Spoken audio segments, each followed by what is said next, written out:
Hi guys, welcome to my YouTube channel. Siya pala guys, i-vlog ko dito itong lugar nito guys, nga ang binibenta mga lambat guys. Lambat, pwede pang huli ng isda, pwede gawing pang, kumbaga gawing pang kural. Ayan guys, oh, mga lambat guys, oh. Ayan, mga lambat.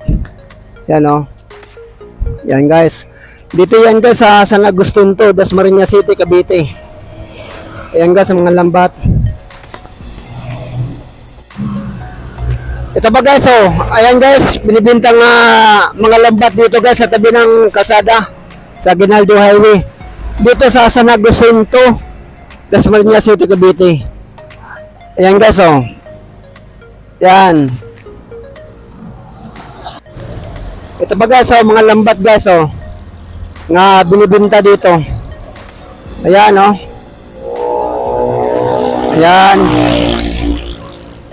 Ayan, guys.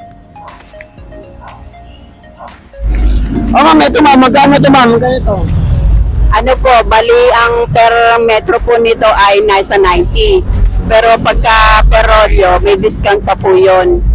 Pag perolyo. Bali ang lapad po niya ay 8 feet. O yun nga po yung taas niya, yung 8 feet. Kaya kung anong haba kailangan, yun lang po ang pwede niyong bilhin kung anong gusto niyong haba. Ito naman po, itong green saka black, magkaparehas po yan. Gano'n din po ang presyo, kaya lang pagkaiba, mas maliliit ang butas.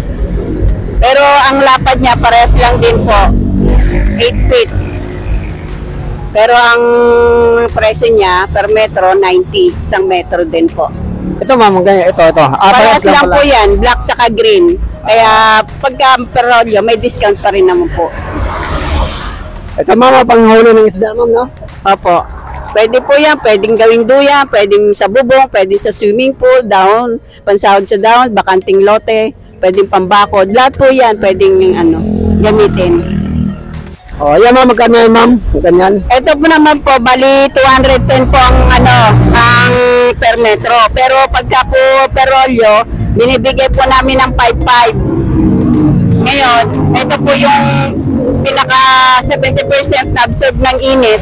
Pwede po sa garahe, ganun po yun. Lahat po, pwede rin sa pang dahon, sahod ng dahon. Ito naman po, magkaiba presyo nito. 300 naman po kasi 90% naman po ang absorb ng init nito. Mas makapalukas ito kaya 310 po ang isang metro nito. Kaya pag perolyo po 8 po, 8.5, 8.4 ganun po ang benta ng perolyo. Pero ang lapad din po nito ay 8 feet. Ang haba niya ay 30 meters.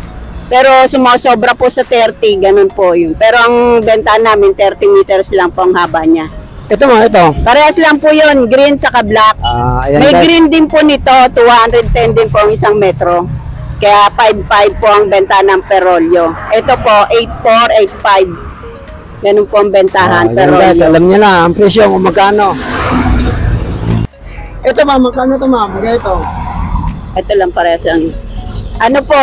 bali ang pendahan po naman namin nito per metro ay 60 po per metro.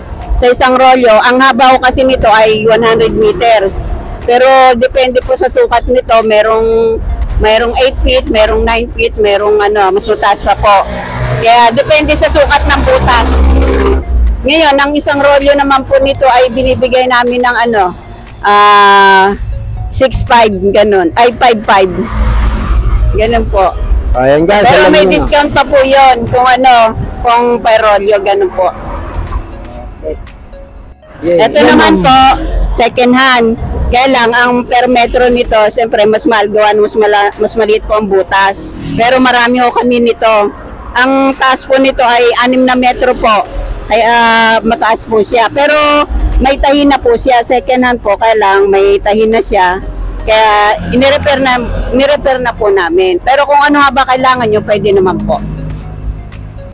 Ito naman po yung pang balot sa kubo, sa mga anahaw, sa mga pwede rin pansahod po ng mga dahon. Pero ang per metro po nito ay 150. Kaya depende po. Ang haba nito ay 90 meters. Kaya pagka perolyo, may discount pa rin po. May green po nito. Okay lang. Oh, sige. May green po nito. Black saka green. Meron din po. Ayan guys. Ito naman po kung tawagin Bennett po. Ngayon, 150 rin po isang metro nito. Pero ang haba nito ay sa isang rolyo 90 meters. Pero pagka isang rolyo, may discount pa rin po. Binabawasan ho namin pag per rolyo. Ito ay 9 feet po ang taas nito. Kaya pwede po sa swimming pool, sa mga manok, pwede rin po lahat po saan pwede. Ang lapad po nito ay 9 feet. May black din po nito, saka green. Thank you po. Okay. Thank you. Thank you guys.